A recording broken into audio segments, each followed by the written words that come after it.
Tu veux savoir quelle est la grande erreur de l'éducation positive? Regarde cette vidéo et je te donnerai un conseil de lecture à la fin. L'éducation positive, l'éducation bienveillante, on en parle partout. Cela repose sur plusieurs principes, notamment le fait que pour un enfant, c'est plus motivant et épanouissant d'aller vers une récompense du positif que de juste éviter une punition du négatif. Et c'est un phénomène psychologiquement connu et avéré.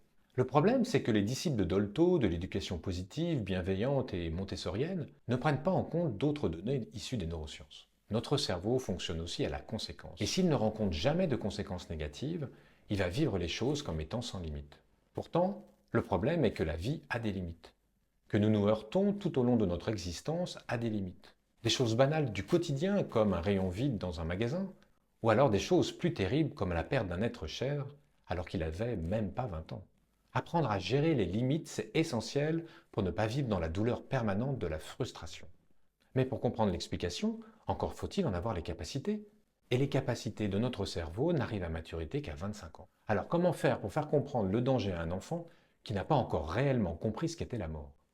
Pour en savoir plus sur l'éducation positive, je te conseille le dernier livre du psychologue Didier Pleu, L'éducation bienveillante, ça suffit, publié chez Odile Jacob. Tu découvriras comment éduquer les enfants avec bienveillance tout en leur posant des limites éducatives. Bonne lecture.